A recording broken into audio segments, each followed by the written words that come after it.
So I wanted to bring you on today because I wanted to talk about a lot of the publicly available data and what we know from what we can see. And when I thought about who I should talk to about that, I thought you, because I use your lists that you make all the time to try to follow like the daily loss rates to see what type of equipment's being lost, where that equipment's being lost. And I really appreciate the amount of effort that you put into sourcing each individual video and making those sheets available to the public, when a lot of times people just publish the numbers and then not show the process of collecting that. And so I thought I wanted to interview you about this. And can we start maybe by just having you introduce yourself? Hi, I'm Andrew Perpetua. I make a map. I started making a map in March of 2022. I didn't really get into the full-blown mapping until around May, and ever since then I've been doing daily map updates. And I used to do daily articles, but I stopped at some point. And yeah, now I just do mapping, and the vehicle tracking is a byproduct of the mapping. So yeah, that's about it. I don't know what else to say, unless you want me to go back in my background. No, that's fine. That's fine. I wanted to start with what got you into doing this type of stuff, because I imagine that this, I can just tell from, I know a lot of Austin people, you have to have a really deep interest in this to really be committed to it, especially 2.5 years into the war, because I know a lot of people that have tapped out in the meantime. What got you into this? Well, I just wanted to relay what was happening in the war to other people. So it was kind of like journalism is what got me into it. Because I knew a lot of people cared, but didn't have time to do any research. So I did the research for them, and that was kind of how I viewed it. And it's just kind of grown since then. There was one particular event that you probably don't want to get into, but it was very early in the war that really made me go from wanting to do journalism to being just full of extreme rage for Russia. And that event was pretty horrible, and I don't really want to talk about it, but it was a video that came out early. I'll just put it that way. And so yeah, over time, I know a lot of people have gotten burnt out, and a lot of people have slowed down what they're doing, whereas I've just been doing more, like increasingly more constantly, to the point where I feel like I'm slowly dying, but it's okay. And so yeah, we're just trying to log the whole war at this point. Like there are so many things that we log that I never write about. We try to log all of the artillery strikes, and I don't mean like on military targets. I mean like on towns. We try to log war crimes. We log all sorts of things. So the vehicle list is like 1% of what we do, and I publish it because we figured people would be more interested in that as an ongoing project, as like a thing that could hook them in, and then maybe sneak in the other stuff too, like the war crime stuff and you know, just the general carnage of the war, which is really more my focus, is what I care about more. The vehicles is it's kind of like candy to get people in the front door or get them into your van or whatever. But so yeah, that's kind of why I'm doing it. Well, now that we've talked about you drawing people into your van with candy, I wanted to talk a little bit about the actual like the candy first, the candy itself. So these lists that you make with all of these different vehicles on this, how much time does it take for you to collect these every day? And for each of these, you do provide like a sourced video for each one of these like destroyed vehicles on the list, the daily lists, right? Yeah, we do. It's about, I would say, 18 plus hours of work per day. and we have a team of people doing it. And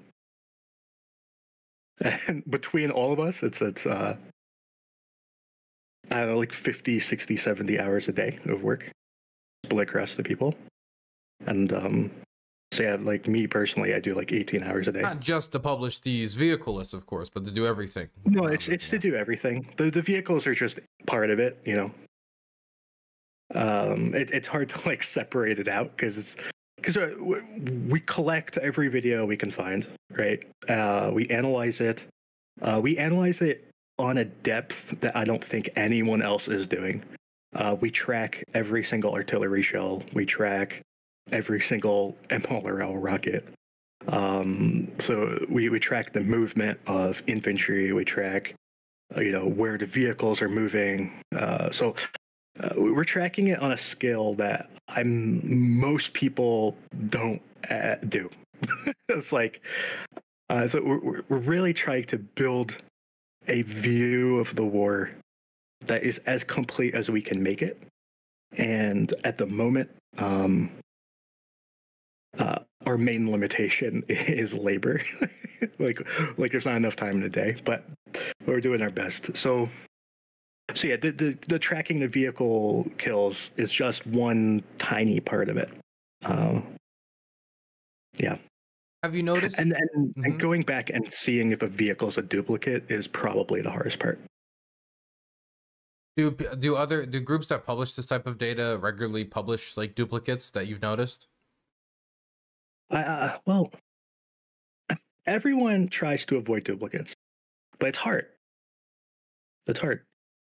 And there's other places that are like they do vehicles as like their main thing or sometimes their primary thing.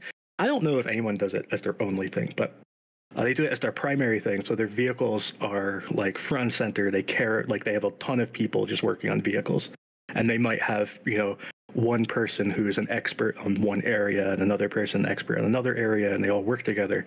Whereas with us, the vehicles are just one piece of what we do. So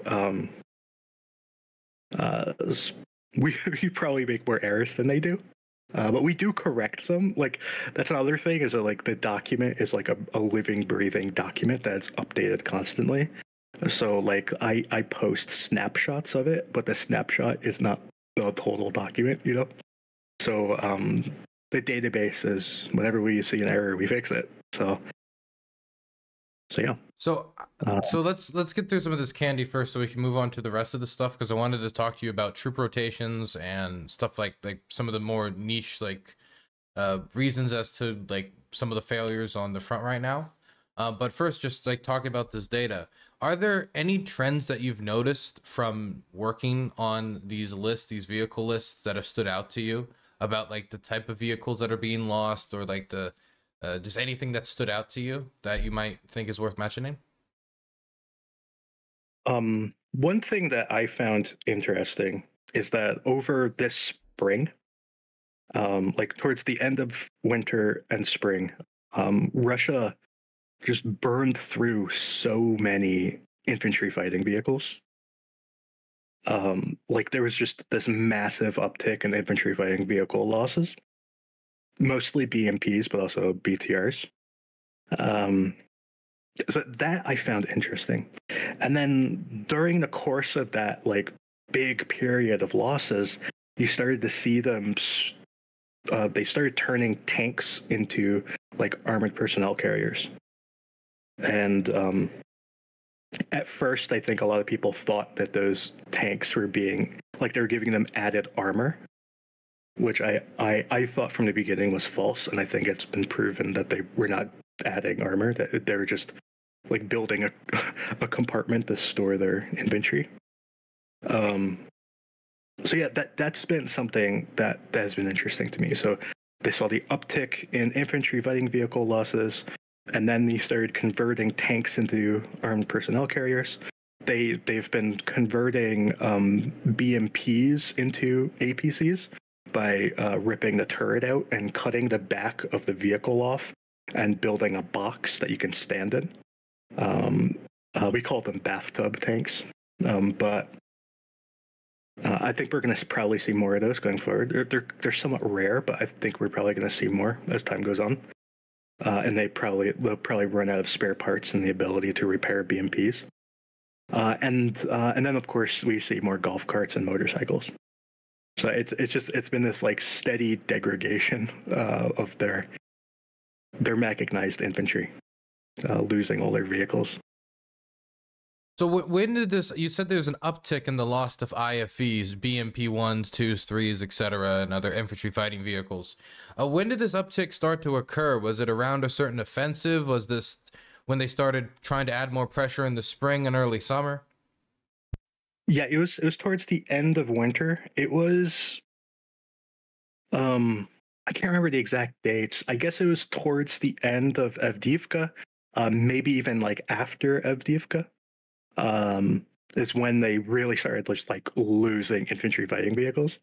In Avdiivka, they lost a lot too, but this huge spike was like later. Remember at the start of the Avdiivka offensive, they tried to do this pincer maneuver around the city, and then they lost a ton of armor, and they kind of gave up, and then just started doing the the same old, just trying to crawl forward in the city.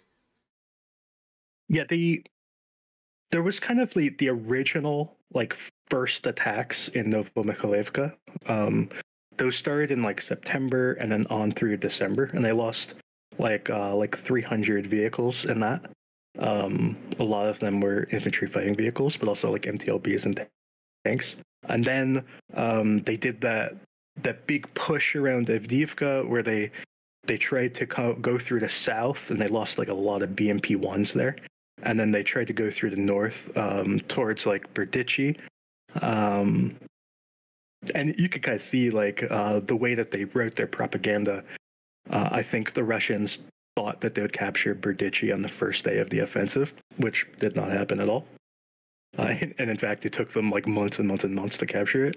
But that attack towards Berdichi, they lost like an incredible amount of armor and a ton of infantry too. We had a lot of drone footage from there of just waves and waves of vehicles moving up and dumping infantry out and then driving back, and there's like this giant circle of vehicles moving and exploding. I do want to talk to you about dismountable infantry in a second, because there's a trend that I've noticed that I wanted to talk to you about. But first, I wanted to go back to the degradation of the mechanized forces. I was on some shows talking about this more than a year ago. That the loss rate of the tanks, of the IFVs, this will eventually lead to them having to dig deeper and deeper into old Soviet stockpiles, and it's inevitable if the war drags on. But I didn't think that they would burn through so much so fast and get so old so quickly, and it's kind of stunned me. And I wanted to ask you if there's going to be a real crisis amongst the mechanized forces come 2025, as we saw The Economist come out with that recent report that seemed to indicate not only a crisis when it comes to IFVs, but also tanks, and especially when it comes to artillery gun barrels, as they've tried to cannibalize a lot of these artillery guns to keep their force firing. Yeah, I personally think that they're going to really start hitting the wall on armored vehicles in the near future. When you say, let me just for frame of reference, when you say near future, what do you mean by near future? Like the next year. It's going to occur in waves. Like we're probably over the next few months, we're probably going to see MTLBs get more and more scarce and eventually like really rare, right? Like MTLB is probably going to be like the first vehicle to go. And it's not rare yet. So we're not there yet, but it's going to be the first vehicle. Then we're probably going to see like BTR-80s fade away and disappear. They're already pretty rare to begin with because they usually convert them to BTR-82A. But the BTR-80s are going to go away. And then after that, we're probably going to see a slow decline in like BMP-2s and eventually the more advanced tanks, I suspect. But they're never going to go away, which is the thing. So it's just they're going to become more scarce over time. So what I've heard, and I wanted to check with you on this, is that, and the data that I've seen seems to line this out, is that the Russians are increasing some of their capacity to produce tanks, to produce T-90s, not T-14s, of course, which would truly terrify me, but not them, T-90s. And so that is becoming a larger percentage of like the tanks that they're pumping out.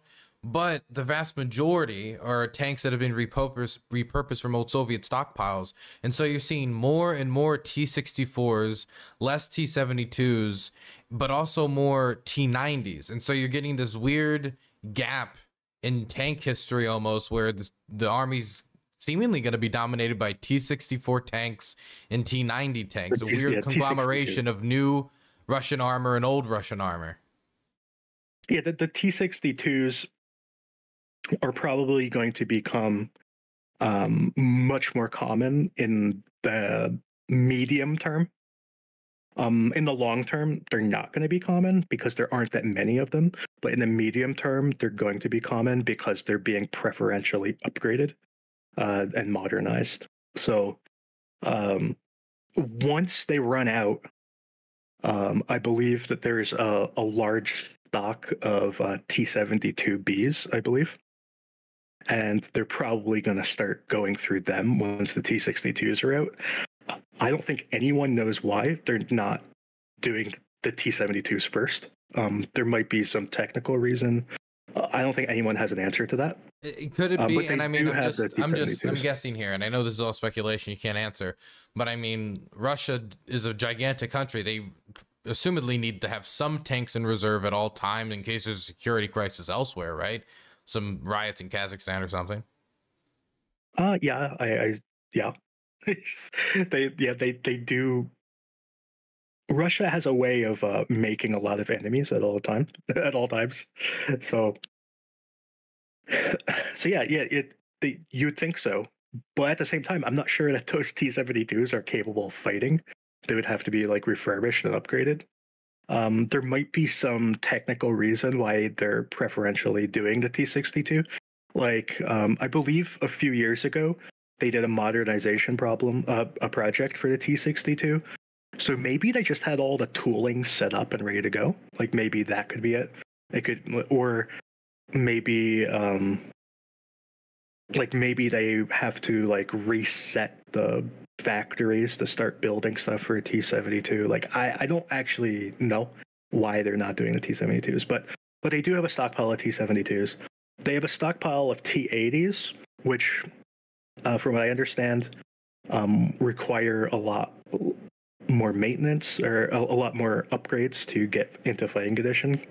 Because I think they've gone through a lot of the good hulls already, and now like a lot of the hulls remaining are in really bad condition. So it's kind of like a complete overhaul, like build on those things. So you talked about the bathtub tanks, and I've seen these, I've seen turtle tanks, and I've seen like this culmination of like, I've seen like BMP 1 and 2 guns dismounted from the vehicle and turned into what I guess you could call an indirect or short range artillery piece.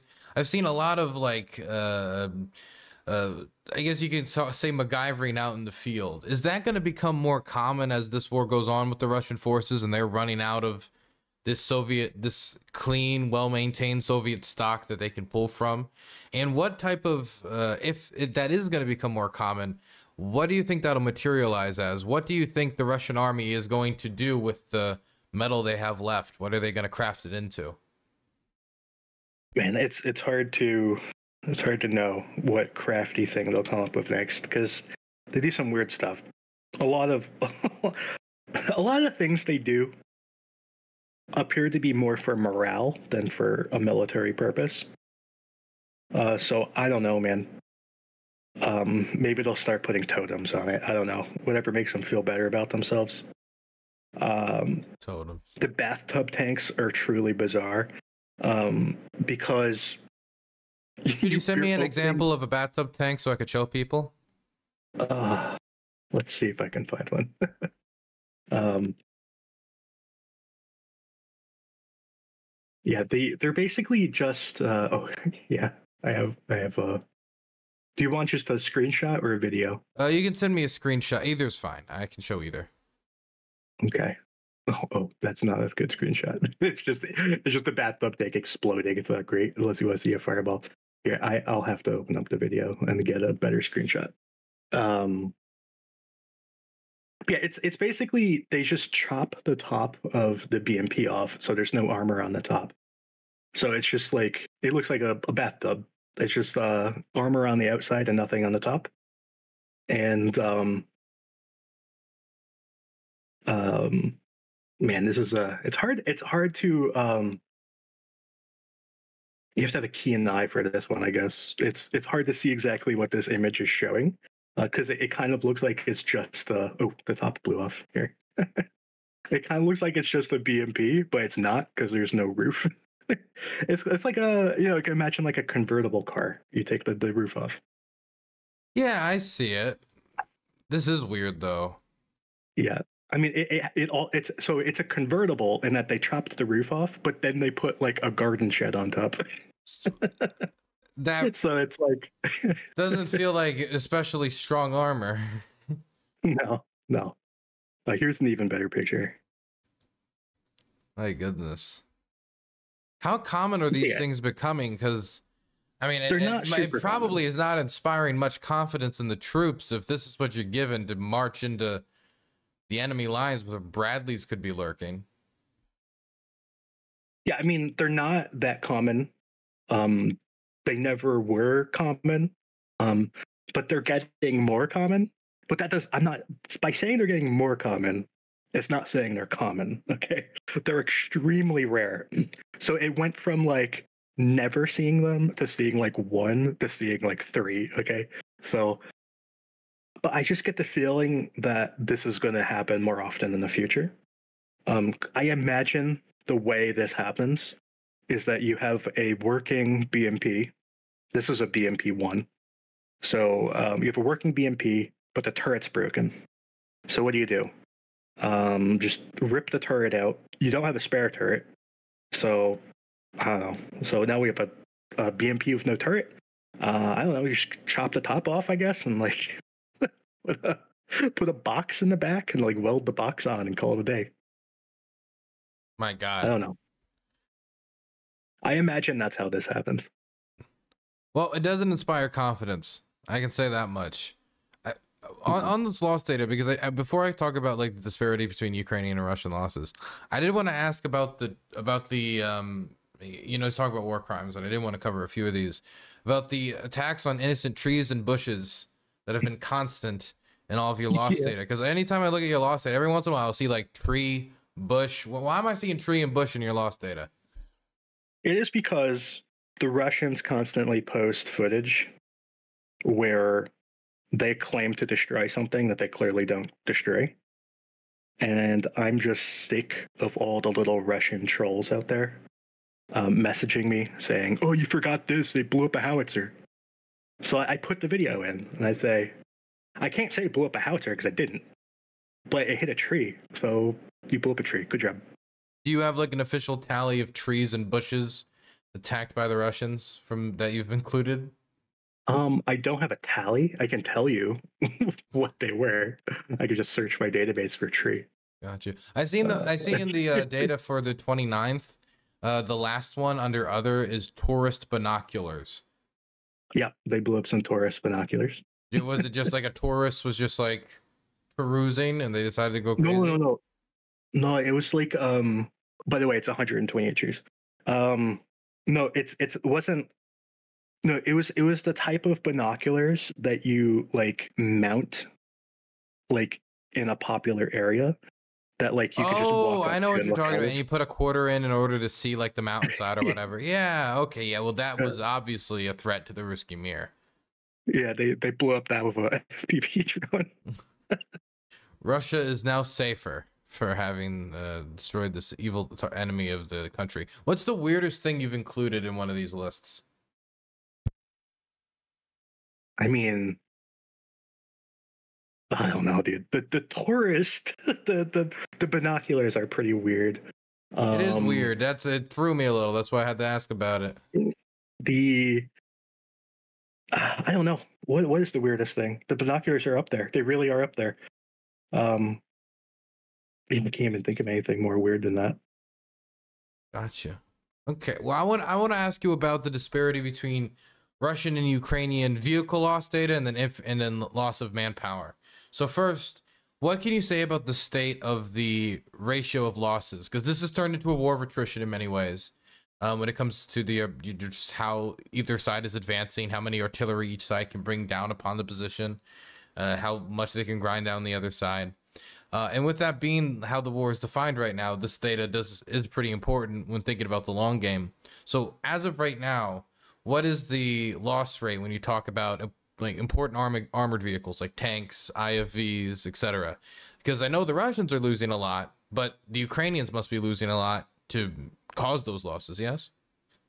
Yeah, I'm asking my database, and I'm gonna let my database ponder for a moment, and then I'll give you an answer. Gotcha. Oh, is it like HAL or something, your database? Is that why you have to work 18 hours to like feed it and keep it alive? No, it takes a second to load. Okay, so it's loaded.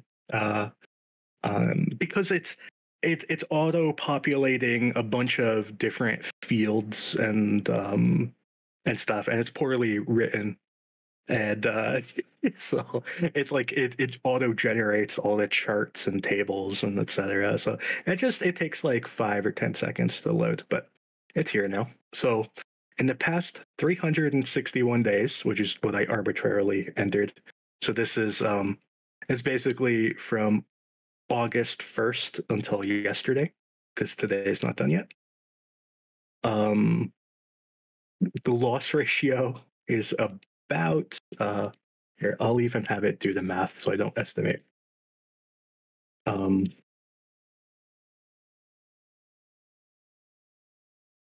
It's about 2.6 to 1 for artillery, 4.4 for tanks, 6.6 for infantry fighting vehicles. Can you say can you say the IFV loss ratio again? 6.6 to 1. 6.6 to 1. Why, God, you were right about that uptick. My goodness, that is much higher than what it used to be. Yeah, and so yeah, it's 2.8 to 1 for APCs, and in total, it's 3.7 to 1 for all armored vehicles together of all variety. That's for everything, not just armor, but yeah.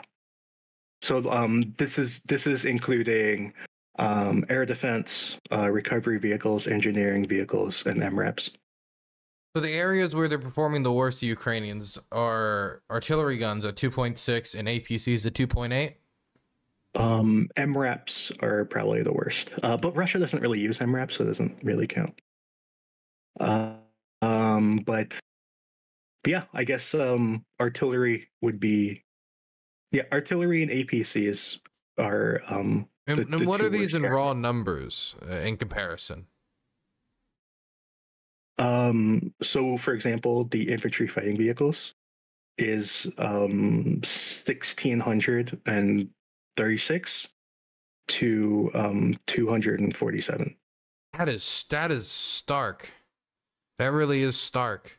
What do you think is the big change that, I mean, I know that they have new offensives that are going on, but is there a way that they're using them that is different? Is it just that they're getting impatient and therefore they're doing more armored assaults? I mean, that is just such a stark difference. I think the reason why, well, first off, Ukraine isn't losing as many because they're not attacking. Ukraine mostly uses these vehicles for evacuations and troop rotations, whereas Russia is using them to assault. So they're losing more for that reason. But I think one of the main reasons that they lose so many in the assault And this is also why Ukraine loses them in assaults, because Ukraine does the exact same mistake, is that they don't use smoke. Both sides are bad at using smoke. Russia has units that use Is it smoke. that they're bad at using smoke or a lack of supply? Well, Ukraine has a lack of supply. Russia, I don't think Russia does have a lack of supply. They probably do have a lack of supply in the sense that their elite units, like their VDV, etc., they have all the smoke you would ever want. But the other units, I don't think have any. So those units are hemorrhage vehicles constantly. Whereas if they're better units, when they attack, they cover the whole battlefield of smoke. They isolate, small pockets of the battlefield and attack that isolated pocket. And they use their artillery, their smoke, and their air power to isolate them from, getting attacked from outside the area that they're attacking. Which is, how you're supposed to fight a battle. Whereas Ukraine barely does that, and it's really disappointing to see it sometimes. And the lesser Russian units just YOLO. They just go for it. Okay. Man, I think that I'm smoke sorry is a about big drilling reason. you on all the data, but the data is, I think, really important, and I wanted my audience to get the data specifics. And to be clear, that your data is more like, would you consider your data more of a baseline, like the bottom, because this is what we can see for sure, but obviously we don't have video of every single loss, right? Yeah, and I don't only use video. I mean, we use video primarily. I also buy high-res satellite images. I don't buy nearly enough. I wish I could buy more. I just don't have enough money. They're expensive. Man, if I had another $10,000 a year, it would be I would buy more. But anyway, so yeah, it's definitely a baseline. I'll tell you what. Anytime I look anywhere, I find vehicles I haven't found yet. Like just today, I was geolocating a video in an area that we have scoured constantly. We've spent probably 5,000-10,000 hours scouring this one area for vehicles, and I found today a vehicle that we had never found before that wasn't even hiding. It was just in the open, and we just missed it. And it's just frustrating, But that happens all the time. It's rare for me to look somewhere and not see a vehicle that we missed. So we talked a lot about the data, and I enjoy the data, but I wanted to talk about the specific situation on the front line right now. What do you think is what is the situation in Pokrovsk? Because I was in Pokrovsk very recently. I have an idea of what's happening there. But the advance of 6 kilometers in under a week was pretty concerning, and Russian forces do seem to be moving most rapidly in this direction. Why do you think this is? Is it overstretched lines, over exhaustion, poor command, inexperience? What do you think it is? Well, there's a lack of infantry. First off, that is just obviously true. And the lack of infantry isn't only in numbers, it's also in health and morale and I don't know how to say it.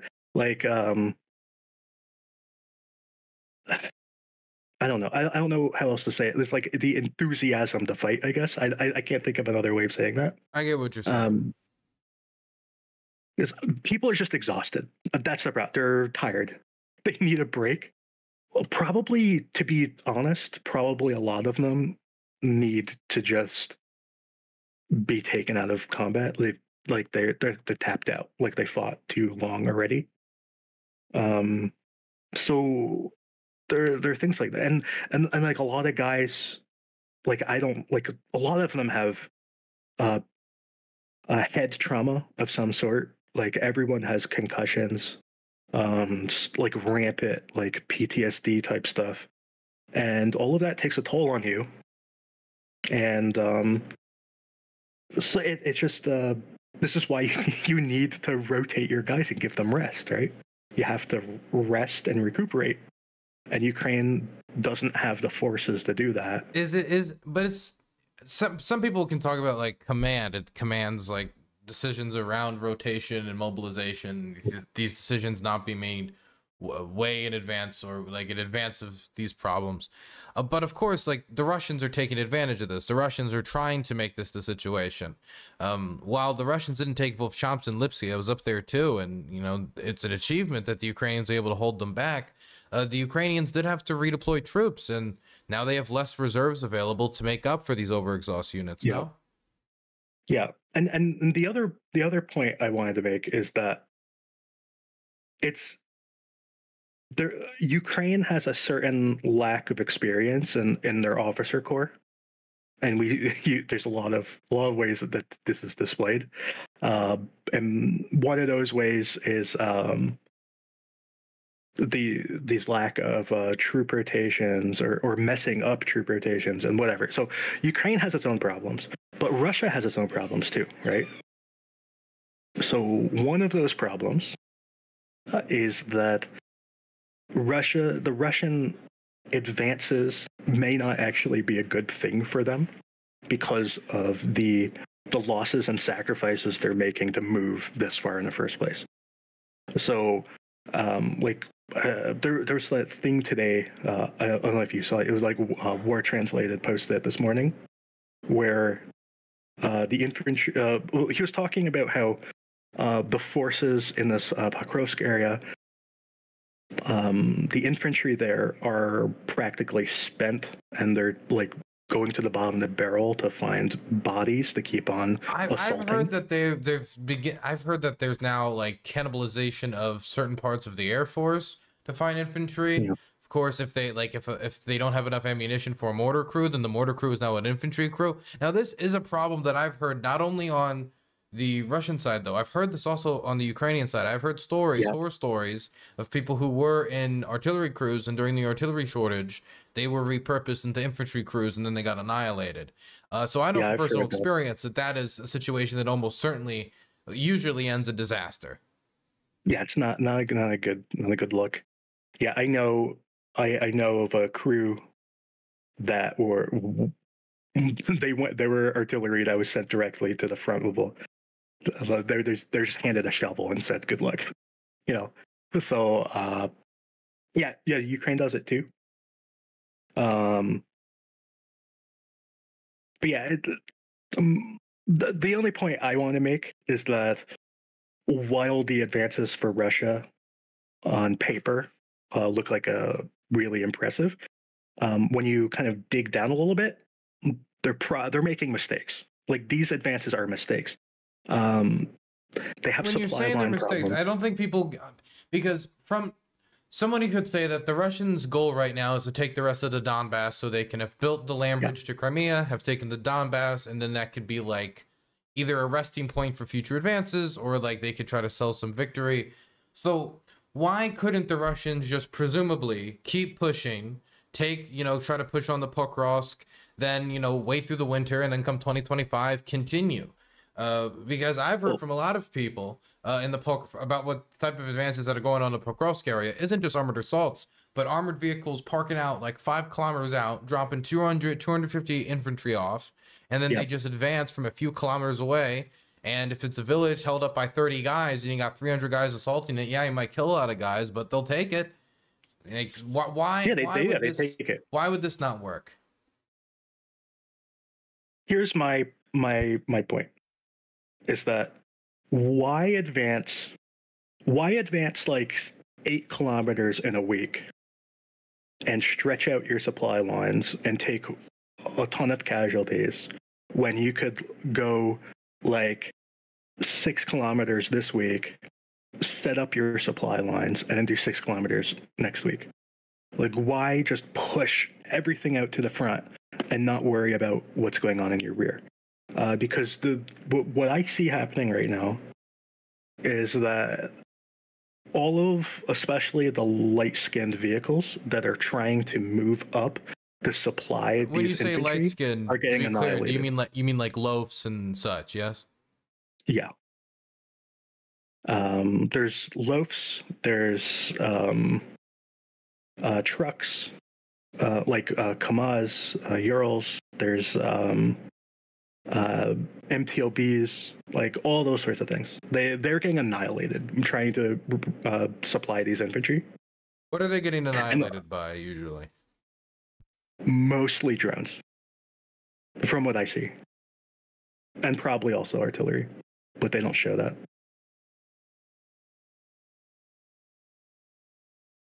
The amount of vehicles they're losing to supply to these infantry is truly astonishing. Like we're seeing dozens per day. But these vehicles that are being lost, these loafs and such, the whole point of the loaf is that it's not, you know, very hard to Yeah, replace. You have, I mean, they yeah, can it's not get hard to new, they replace. can get vans and sedans and paint them Yeah, green forever. yeah, they can. That's not my point. My point is that you have to get the supplies to your infantry. They That's have to true. have food and water and ammo. And if every single vehicle is destroyed, wouldn't you want to like secure your supply lines at some point? Like, wouldn't you want to like build out a buffer so maybe you're out of FPV drone range, or set up some sort of electronic warfare units to shut down the drones, You're or saying that they don't something? have the defenses to support these gains without bleeding a lot Yeah, they're just necessarily. pushing. They're just go, go, go, go, go, capture, capture, capture, and they're not like doing the mature tasks Do of you think it has to do with a lack of maturity or operating on on a timetable of considering possible negotiations November, December, January, depending on electoral outcomes? you could say that they're working on a timetable, but I would argue that I would rather, like, if I were a commander, I would rather move up, secure myself, move up, secure myself, move up, secure myself, because I think I will move further faster than if I just sprint forward as fast as I can. Because at some point I might fall down and get bogged down, and if I don't have those secure supply lines, I I might end up losing everything I gained in the counterattack. I got a few more questions about Pokrovsk, but first, could we just? Why is it important? Why are people talking about Pokrovsk? Why does it matter to the Ukrainians in Chasiv Yar and in Toretsk and in Konstantinivka? Well, it is not the only, but it is the primary artery of supplies that moves both north and south. Uh, South means like Vuhledar, and north means like Konstantinivka and Chasiv Yar.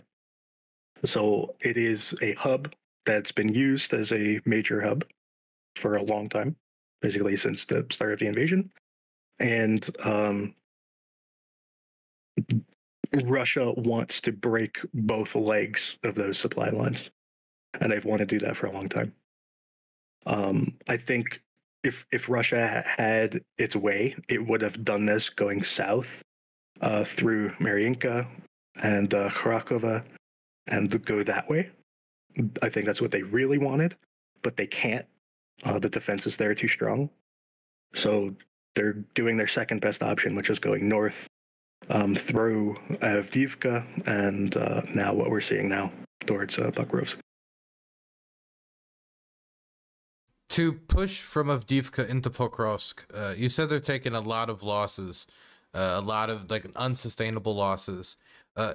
Is this going to get worse to them when they get to what is talked about as defensible positions near Pokrovsk? Are those positions defensible? Are there entrenchments being made around Pokrovsk to defend the city to help them stop the Russian advance from continuing another 6 kilometers every week? I hope so. I hope there are defenses being built. And it's not just about them being built, obviously. There has to be men to man them, or they're worthless. So, man, I don't know. It's it's um it's right now the way I see things.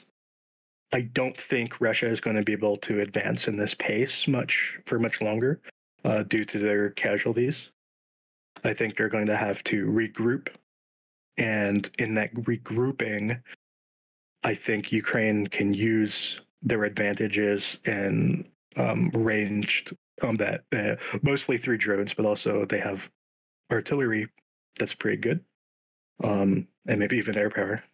They drop bombs every once in a while. So I think they can use that to punish these supply lines and maybe choke Russia out of some of these more forward positions and maybe recapture ground that way. I don't think of it as Ukraine, forcing Russia out with like overwhelming counterattacks. More of choking them out and then encouraging them to leave with a ground attack.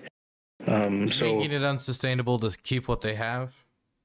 yeah, so maybe there could be some rolling back. I'm not saying there will be, but there could be if Ukraine can get a good enough stranglehold on these supply lines. Because you can't resupply these units with just on foot. You just can't. There's too many soldiers involved. Like there's like each of these like areas has hundreds of guys there, and how are you going to supply? The Russians are only hundreds of planning to guys? expand the amount of troops they have in the country. Yeah, yeah, they say so.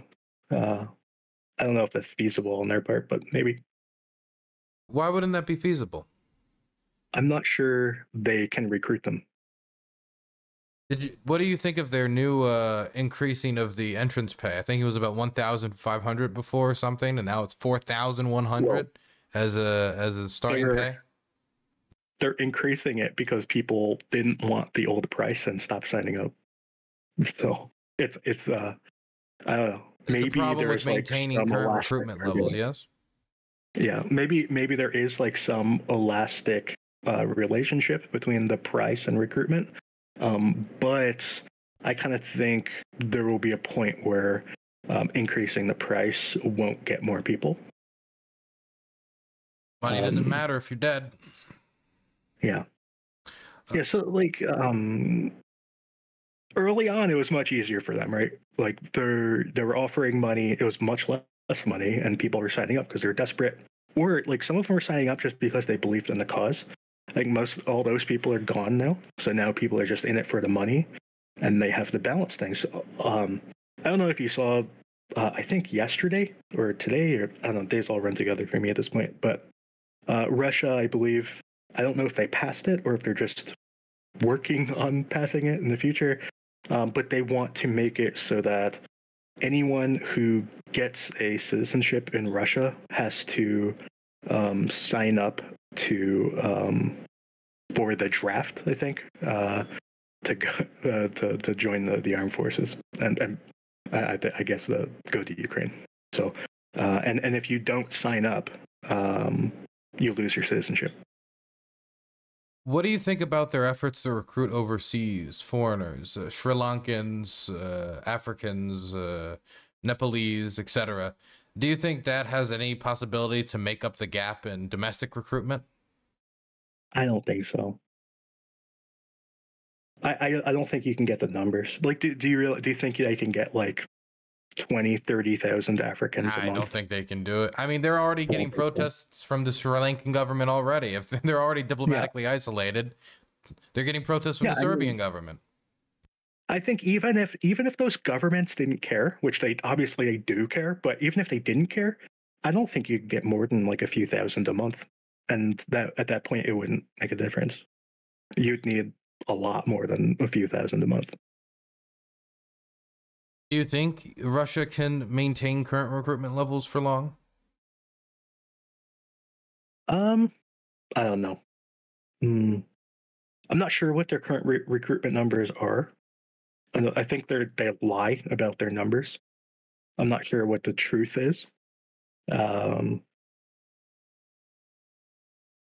think they're going to. I think like Western intelligence was suggesting that they lose about around 25,000 soldiers a month, and that they recruit just about 25,000 soldiers a month. That's what I was reading. Yeah, that might make sense. Yeah, I don't know. I don't know if it can improve or not. There's the problem is the more people go, the more reason future people don't want to go, you know? So it's like if your brother joins or your best friend joins and then they tell you how horrible it is, it doesn't make you want to join. like or maybe they have a great experience and it makes you want to go or It's the same whatever. thing with like foreign fighters. That's why I think it'll have diminishing returns. If like the 20th person from the village is gone and they've had a shitty experience or died, then people from the village don't want to go anymore. Yeah, exactly. So the money only goes so far. And I think we're getting to the point where the money is being an issue. And the money is an inflationary problem, right? So they pay their soldiers more and more and more money to go, which makes it so the factories have to pay factory workers more and more to work in the factories.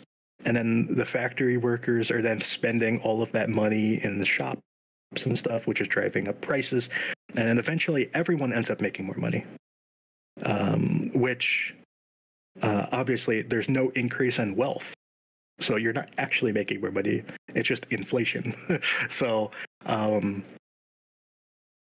it's like, why should I get paid that amount of money to work in the army when I can get paid roughly that amount working in a factory? And the factory doesn't have It's FPV like a drones in million it. times safer, and you get to go home, you know? Yeah. Yeah. Yeah. So that's kind of the problem. It's all very inflationary. Everything that's happening is very inflationary. The reason Russia has positive GDP growth is the military industries that they've dumped all the money into. Once the war's over, it's going to cave in. Yeah, it's not going to be pretty. It's not going to be pretty. How you said that you don't think they can sustain these offensives for much longer. How much longer, presumably, do you think they can sustain their current rate of advance? I don't have a strong opinion on it. I'll tell you what. I can't remember his name. Is it Pevnenko? The head of the National Guard. He said a few days ago. He said that they had like 6 weeks left, I think, of combat potential. That was his opinion. He's like a lieutenant general or whatever. So then that would suggest that they would be punching themselves out in November going into December, so right around the election. 6 weeks. So that'd be like one more month from now, right? Because he said this like a few days ago. So yeah, that would be. Okay. Well, wait. Yeah, I think he said it like last Tuesday or something. Oh, yeah, sorry, I'm time distorting right now. I thought we were much further along in the year than we were. So yeah, so they would be punching themselves out like in like early October then. It would be like September. Huh. Do you think that's realistic? I don't really know. I don't really know. It's hard to know because I don't know the true state of their infantry. If all the reports that I've read on their infantry are true, then I can buy them running out of potential very rapidly. When you say all the reports you've read, where are these reports coming from? Is it like NAFO guys on Twitter, or is it like pro-Russian telegrams? Yeah, it's like Russian mill bloggers, comments from soldiers, from Russian soldiers. There's comments from Ukrainian commanders, like the guy from the National Guard. Those are just all those reports. I don't necessarily put much stock in any individual report, but they're all kind of pointing in the same direction. They all kind of agree with each other. The Ukrainians and the Russians all kind of agree on a general premise. Even if they get basic facts might be different, but they all kind of agree. But that doesn't mean they're right. They could all be lying, or they could just be wrong. They could think they're right and be wrong. So I don't know. I really don't know. But they're all painting a picture of Russia running out of infantry who are capable of assaults. I know that you guys track the vehicle losses. Do you guys track any sort of data on infantry losses or infantry assault losses, anything like that?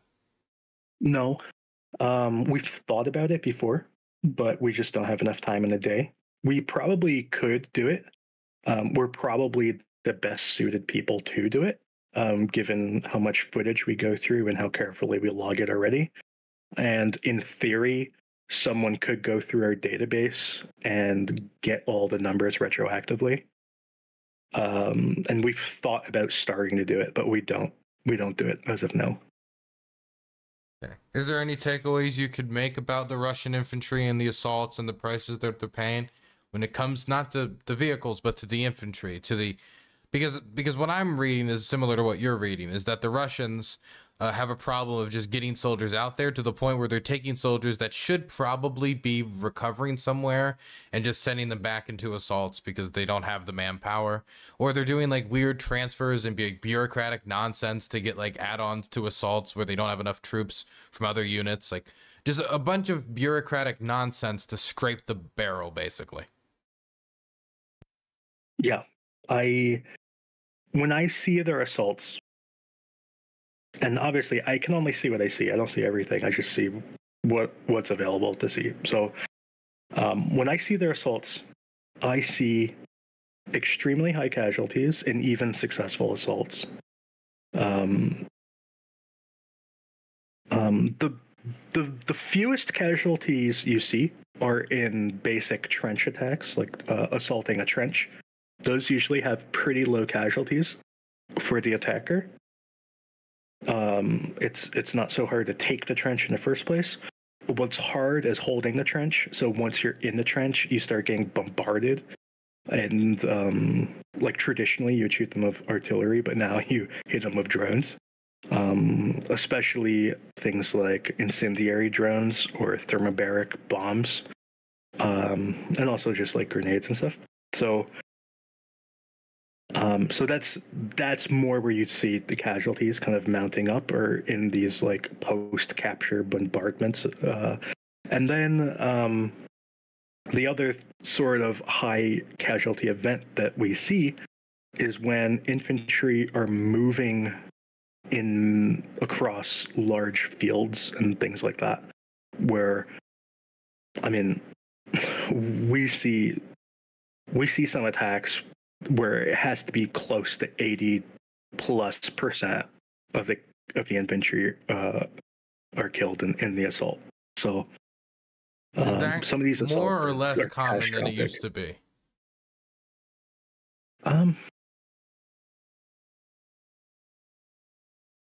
Hard to tell. I guess I feel like we see more people die now than we used to. Like in Avdiivka, they did these same sorts of attacks where they did these huge infantry pushes where they would mount like 20 guys on each vehicle and drive up and dump them all, and just dump like as many as they could in one spot. It would usually be like they drive up 5 vehicles, one hits a mine, one gets hit by a drone and explodes, and like the other 3 drop off their infantry. It's usually things like that. So those seem to have fewer casualties somehow. Like I've like there are videos from Avdiivka where I remember very vividly an MTLB catastrophically exploding, just completely detonating, to the point where like the walls of the vehicle fell off. And then a few seconds later, like 20 guys jump out and run away and like jump into like a trench. And you just watch it. You're like, how did they survive? What just happened? Like, maybe they had internal injuries and bled out later or something, but I don't know. But that seemed to happen a lot. Whereas now, I just feel like I see more wipeouts. Like, you don't see the infantry get out and run away. They are just gone. Do you think it's due to the, I mean, from what you're suggesting, it sounds like it might be due to a lack of quality armor. I feel like Ukraine is using better munitions. I think they're using more deadly munitions. Where before they were using a lot of like hand grenades for bombs, or they're using like an RPG warhead. I think now they're using more custom made weapons that are much more devastating, and they might just be I mean, like when I was with unsurvivable FPV as teams gameplay. on the Volchansk axis, I mean, they had like a bomb for like any situation. FPVs already set up with explosives strapped on, ready to go, depending if they saw infantry, depending if they saw an armored vehicle, depending on if they needed to do a bunker busting. So, I mean, it definitely is a lot more specialized than it was the first year. Yeah, I think that might be it. And we're and there's like so many different types of drones now. Like there's air bursting drones that you just fly into a group of infantry and blow up right above them. Um, there's just so many different things, and there's a lot more like thermobaric and incendiary grenades being used on both dropping them from a drone or using them on an FPV drone, both of them. So, and I think those are really doing a lot of damage. Like incendiary grenades and incendiary bombs on vehicles are devastating. Like, like today there was an image, I can probably show it to you, of what happens to a Humvee, and I'm pretty sure this is from an incendiary grenade. And I can find it Yeah, in a I'll second. show it on screen. Well,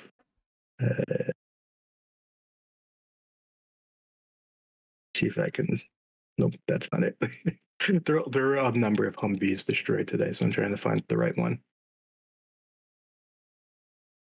Okay, yeah, I'm pretty sure this is an incendiary bomb. I'm not 100% sure, but I think so. But that Humvee had a bad day. Yeah, no, it seems like it had a really bad day. My goodness. Can I ask you, what is the drone situation for both sides looking like right now? Because I always hear, depending on which side of the front it is, and I mean, like what time, where it is in the front, when it is on the front, and who you're talking to, like a different story about who's dominating the drone war. I hear pretty consistently that the Ukrainians have the edge when it comes to experience and skill. I mean, hearing that the Ukrainians could have taken out an Mi-8 helicopter with an FPV drone that far from the front, and we're getting that from Russian sources. I mean, that's wild. But the Russians are also investing a lot more into drone production. They have much more centralization when it comes to drone production. So what is the situation? What is the disparity right now? Well, here's one thing. There's a nuance to drones. There are lots of different types of drones, and each drone is made in different quantities in different areas of the war. So, for example, one area could build a lot of like fixed wing recon drones, or fixed wing kamikaze drones, and they could have like a whole bunch of them and dominate the sky with those low drones, right? And in their little area, maybe it's like a 5-kilometer wide stretch, they would dominate with that. Whereas in another area, it could all be FPV drones, or you could be talking about long range recon drones like an Orlan or like a Zala or whatever. So there's lots of different drones that all fill different niches and categories and are used by different units at any given time. So when people say that one side or another is dominating with drones, you have to be careful. What kind of drone are you talking about? Are you talking about an FPV drone? Are you talking about fixed wing drones, which are becoming much more common? Are you talking about reconnaissance drones? And if you're talking reconnaissance, do you mean like a small reconnaissance drone like a Mavic, or do you mean a large reconnaissance drone like a Zala or a Shark or whatever? So there's a lot of nuance that goes into drones. So can we get into some of that nuance? Sure. So long range drones, when it comes to like Zalas and stuff like that, those types of reconnaissance drones, who do you think has the edge right now? Because the Russians have been able to get much deeper as of recent when it comes to just the footage they've been able to capture within Ukraine and the strikes they've been able to make. Yeah, so I used to think Russia had a lot more drones than they apparently do. Now, I don't have good information on how many drones they have, but the Ukrainian command, especially Operational Command South, they publish stats every morning of how many recon drones flew in their sector the previous day. And I had been following and tracking that number, and it was about 300 a day. Then the Air Force released an article where they talked about how many drones the Air Force had shot down over a period of time, and versus how many were flying in that period of time. And I compared the Air Force numbers to the Operational Command South numbers, and I realized that they almost perfectly matched. And it seemed to me that if they're both telling the truth, then the Operational Command South,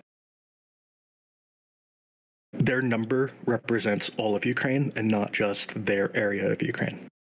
And the number that they give is around 300 per day. So Russia is using around 300 long-range recon drones per day of various types. So that'd be Orlan 10, Orlan 30, SuperCam, Zala, and I think they count like 4-post and stuff like that.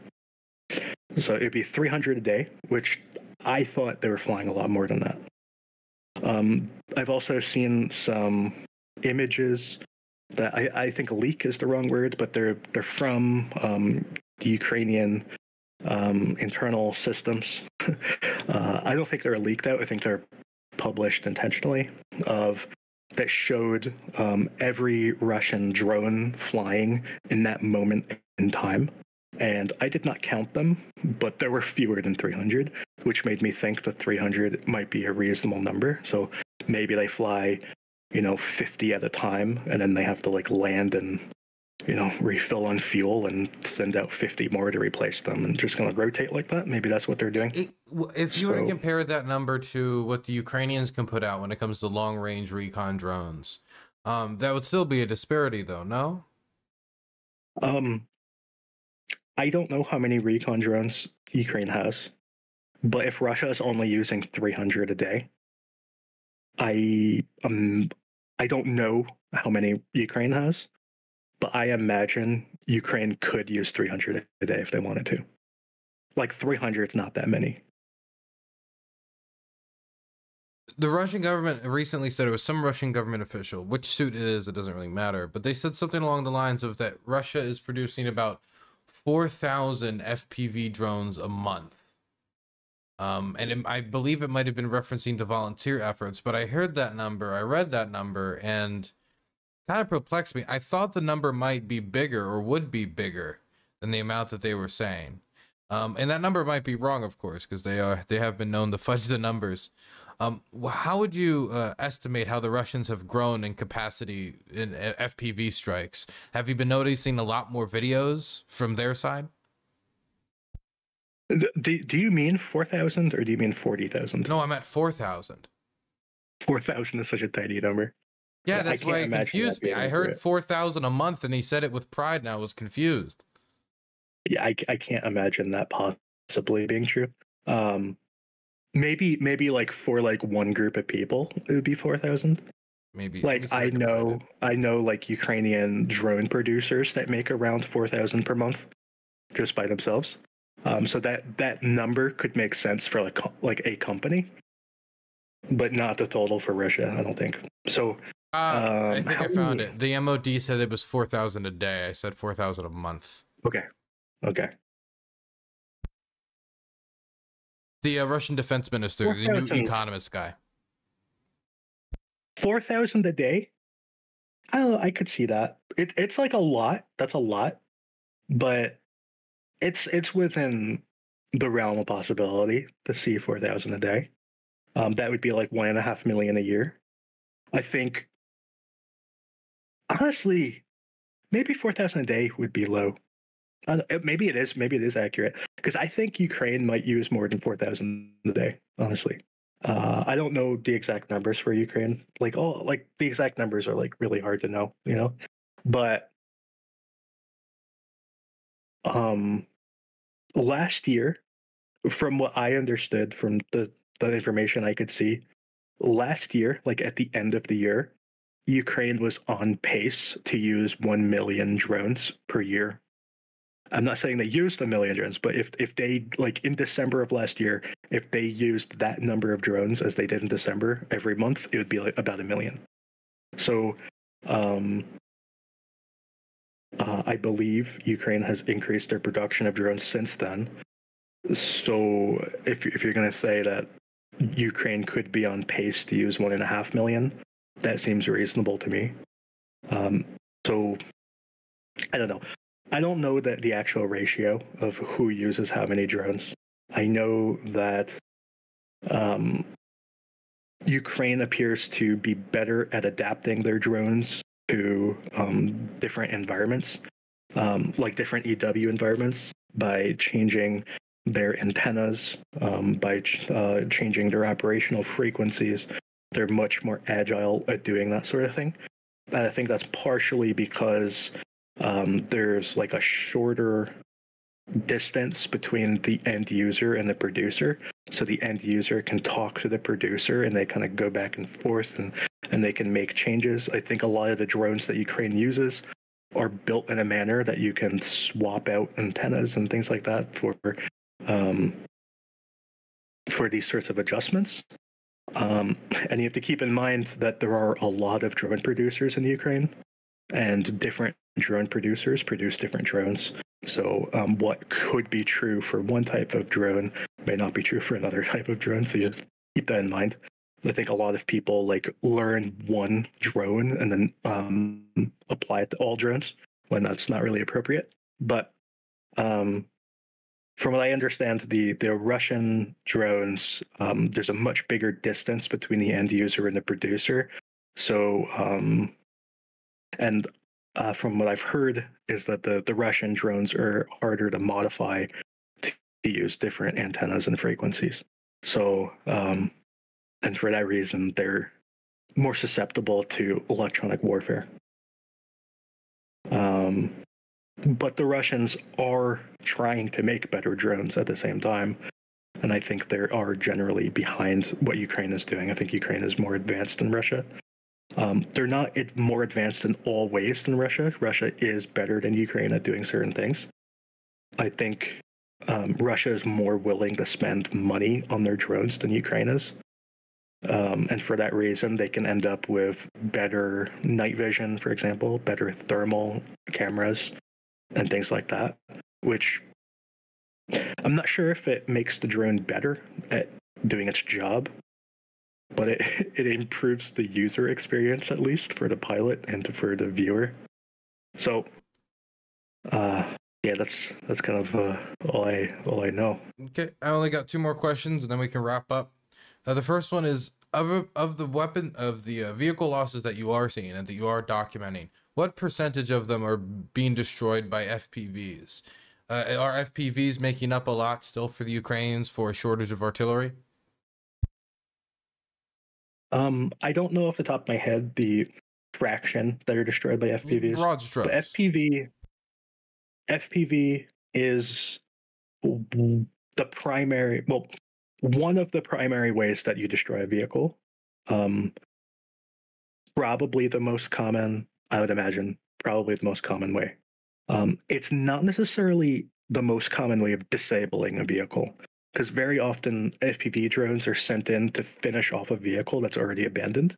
And I try to note that in my stats. Like I try to, whenever I say a vehicle is destroyed by a drone, I say it's abandoned and then destroyed by the drone. And I try to make that clear when that happens. And it's frequent. There are other ways to destroy vehicles that are probably superior to the FPV. Namely, there's the vampire drone, or just you just call them Baba Yagas, generally speaking, which the Baba Yaga is not really a drone, but it's more like a concept, I guess. So it's these heavy bomber drones. I think they're like much these really better big. You can get like an vehicles. 8.5 kilo bomb under them, and they fly really above, drop them. I've seen them in action. They can do devastating work. Yeah, they're like a flying mortar, basically. That's how I view them. They're like a flying artillery piece. And when you see them from a distance, and they can drop like 5 large bombs in a row, it looks like an artillery strike. It's it's hard to tell a difference. But yeah, those are really effective, and more common now are dive bombers. Dive bombers with incendiary grenades are really good at finishing off vehicles because they can get really close to the vehicle and drop a bomb where, you're only dropping the bomb like 1 meter, and you drop an incendiary bomb right on top of the vehicle, and it'll just melt through it and destroy everything. So, so those are becoming more common, which makes me happy because I think it's probably the most economical way to take out a vehicle is just dropping these incendiary bombs on top, or dropping the incendiary bomb through a hatch. And these dive bomber drones, they only cost like $400 or something. So if you lose one, it's like, who cares? You just get another one. So there are lots of ways that you can finish off vehicles. Now, disabling the vehicle in the first place, artillery can do that. Mines can do it. FPV drones can do it. You're not going to see a bomber drone disable a vehicle that often. It happens, but it's infrequent, and it only happens at night. And dive bombers can knock out vehicles, but it takes a lot of pilot skill, and they usually don't bother trying. So if you're talking a live vehicle that's actually, moving around and shooting its gun and stuff, it's probably going to be artillery or a mine or falling into a hole or maybe an FPV drone. But if you're talking destroying a vehicle that's already abandoned, then you can use a bomber or the FPV drone. What's something that people should be paying attention to in this war that people aren't paying attention to? Well, there's a few stories that that I wish people cared about more. One is people talk about like short-range air defense, but in my opinion, what Ukraine really needs are like a propeller airplanes to close a lot of their defensive gaps in the rear. Ones that have been shooting down the Shaheeds and stuff. Yeah, these propeller planes, I think, I've been preaching this since day one of this war, and everyone thought I was crazy, but I swear I'm not crazy. And propeller planes are they're economical. They cost very little money to fly. Ukraine has tons of pilots who can do it, and they fill a gap that would otherwise be very expensive and difficult to fill.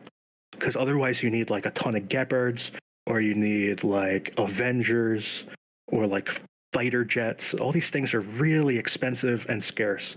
Whereas a propeller plane are cheap and they're easy, and you can just fly them, and it's not a big deal. I think that's one thing that I wish the rest of the world would invest in, because it's the bang for your buck is huge. Well, like protecting these power plants, protecting the cities, even protecting the other assets that are valuable, like protecting the airplanes. Like, do you want to lose an F-16 to an Iskander? Wouldn't that suck? That would not be fun. No one would be happy. Wouldn't it be easier to shoot down the drone of your stupid little propeller plane before they shoot an Iskander? So just things like that. So that's one thing that I've been trying to beat the drum on that for a while, and people ignore me, but I think it's a big deal. The other thing is mortar ammo. There's nowhere near enough mortar ammo, and I don't know why no one ever talks about mortars. Mortars are like the bread and butter of your infantry. And if your infantry don't have mortars, they're going to have a bad time, especially when you have a horde of like 300 infantry charging at you through an open field. Wouldn't it be nice to pounce that field with mortars? So mortar ammo, I wish more people cared about mortars. Everyone cares about artillery and everyone forgets mortars. Thank you very much. Those are my two big things. What would you, where can people find you? Where can people check out your stuff, your streams that you do very often? Yeah, I have a YouTube channel, which is called Andrew Perpetua. Really? And Who would have thought? And I have a Twitter account, which is also called Andrew Perpetua. So those are two places. And then Look, I can't complain. My marketing is Dylan Burns TV. It's simple. I agree with it, honestly. Yeah. So I also have a map, which is called Ukraine Daily Update. So it's map.ukrainedailyupdate.com. So those are like the three things. And if you look at my Twitter account, you can see the links to the other stuff. Thank you very much for coming on. I'll invite you on again in the future if we have something that we want to discuss that's map related, loss related, or open source intel related. Thank you so much for coming on. I really appreciate it. All right. Thank you. Okay. You have a good one. Bye-bye. You too. Woo, chat. Did you guys enjoy that long open source intel conversation? Long, detailed Ukraine conversation? These are my bread and butter. I like conversations like that.